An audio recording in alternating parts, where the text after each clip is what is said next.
የአሸናፊነት ዳንዲ አሸናፊዎች የተለዩ ነገሮችን አያደርጉም፣ ነገሮችን በተለየ መልኩ ያደርጋሉ እንጂ። you can win በሺፍ ኬራ ተጽፎ በብስራት እውነቱ ተተረጎመ። ምዕራፍ 1 የአመለካከት አስፈላጊነት። አዎንታዊ አመለካከትን መገንባት። ፊኛዎችን ገበያ ላይ በመሸጥ መተዳደሪያው ያደረገ አንድ ሰው ነበር። ቀይ፣ ቢጫ፣ ሰማያዊና አረንጓዴ ከለርን ያካተተ ብዙ አይነት የተለያዩ ከለር ያላቸው ፊኛዎች ነበሩት። ገበያው ቀዝቀዝ ባለ ቁጥር በሂሊየም የተነፋ ፊኛ ወደ ሰማይ ይለቃል። ልጆች ፊኛው ሰማይ ላይ ሲንሳፈፍ ሲያዩ ፊኛ እንዲኖራቸው ይፈልጋሉ። ስለሆነም ወደ ሰውየው በመሄድ ፊኛ ይገዛሉ። እናም ሽያጩ ይደራለታል። ሽያጭ ቀዝቀዝ ሲል የተነፉ ፊኛ ወደ ሰማይ መልቀቅ የሰርክ ተግባሩ ነው። አንድ ቀን ባለፊኛው ሰው የሆነ ሰው ጃኬቱን ሲጎትተው ተሰማው። ዞር ብሎ ሲመለከት አንድ ሕፃን ልጅ እንዲህ ብሎ ጠየቀው፣ ጥቁር ከለር ያለውን ፊኛ ብትለቀው እርሱም ይንሳፈፋል? በልጁ እይታ የተደነቀው ፊኛ ሻጭ፣ የኔ ልጅ ነገሩ ያለው ከፊኛው ከለር አይደለም፣ ውስጡ ያለው ነገር ነው ፊኛውን ወደ ላይ እንዲመጥቅ የሚያደርገው በማለት ለልጁ ነገረው። የኛ ህይወትም እንዲሁ ነው። ቁም ነገሩ ውስጡ ያለው ነገር ነው። እናም በውስጣችን ያለው ነገር ማለትም እንድንመጥቅ የሚያደርገን የራሳችን አመለካከት ነው። የሃርቫርድ ዩኒቨርሲቲው ዊሊያም ጄምስ ሰዎች የአስተሳሰብ አመለካከታቸውን በመቀየር ህይወታቸውን መቀየር ይችላሉ የሚለው በኔ ትውልድ ያወቅኩት ትልቁም ነገር ነው ሲል ተናግሯል። አመለካከትህ ለስኬትህ ሚና አለው። በሃርቫርድ ዩኒቨርሲቲ የተደረገ የጥናት ውጤት እንደሚያሳየው አንድ ሰው ስራ ወይም እድገት የሚያገኘው 85% ያህሉን ጊዜ በሰውየው አመለካከት የተነሳ ነው። በጉብዝና እንዲሁም የተለያዩ ገቢሮችን አሃዞችንና ዕውቀት ያላቸው አስተዋጽኦ 15% ብቻ ነው። 100% ገደማ ያህሉ ለትምህርት የሚከፈል ብር ገቢሮችንና አሃዞችን ለማስተማር መዋሉ፣ ለዚያውም ለህይወት ስኬት 15% ብቻ ሚና ባለው መዋሉ የሚያስገርም ጉዳይ ነው። ይህ 85% ስኬት ማለት ሌላ ማለት አይደለም፣ ማሸነፍ ትችላለህ የሚለው ነው። በቃ ይሄው ነው። በአማርኛ ቋንቋ ውስጥ በጣም አስፈላጊው ቃል አመለካከት የሚለው ቃል ነው። የአንድ ሰው ግላዊ እንዲሁም ሙያዊ ህይወትን ጨምሮ ቃሉ ለሁሉም አይነት የህይወት ሽክርክሪት ሚና አለው። አንድ ስራ አስኪያጅ ያለ ጥሩ አመለካከት ጥሩ ስራ አስኪያጅ መሆን ይችላልን? አንድ ተማሪ ያለ ጥሩ አመለካከት ጥሩ ተማሪ መሆን ይችላልን?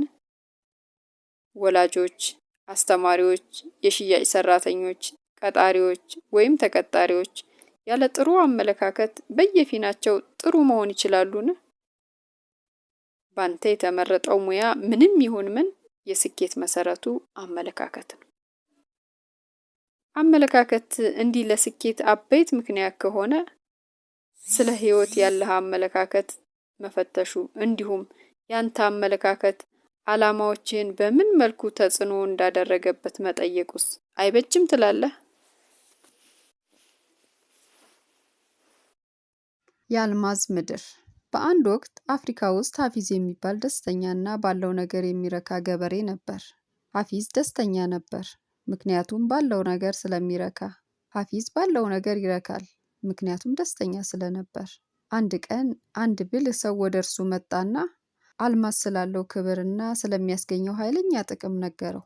ብልሁ ሰው እንዲህ ሲል ለሀፊዝ ነገረው፣ የአውራ ጣትህን መጠን የሚያክል አልማዝ ቢኖርህ የራስህን ከተማ መግዛት ትችላለህ።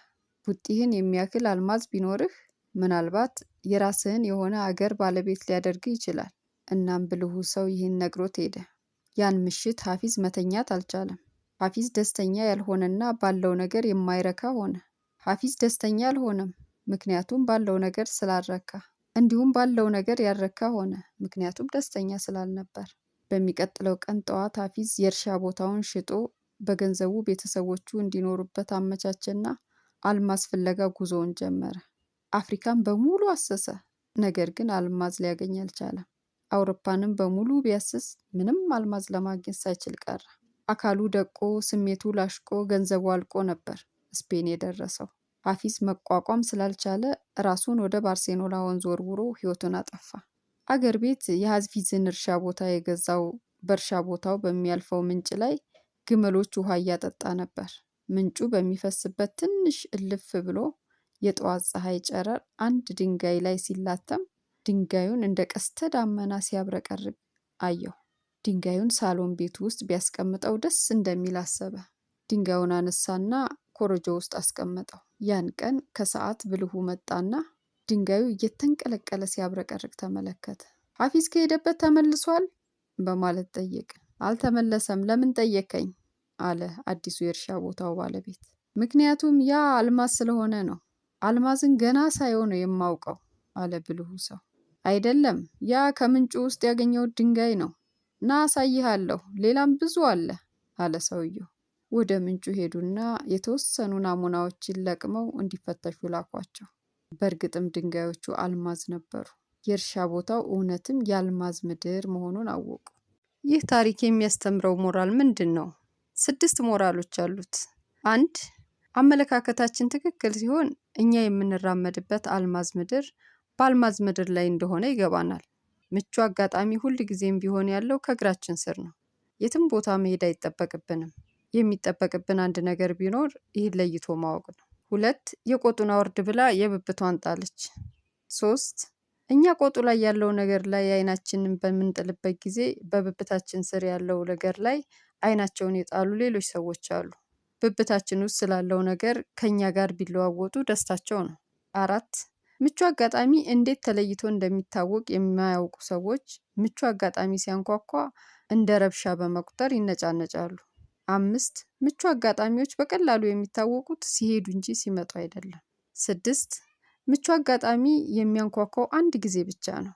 ቀጣዩ ምቹ አጋጣሚ ምናልባት የተሻለ ወይም የከፋ ሊሆን ይችላል። እንደዛኛው ግን ፈጽሞ አይሆንም።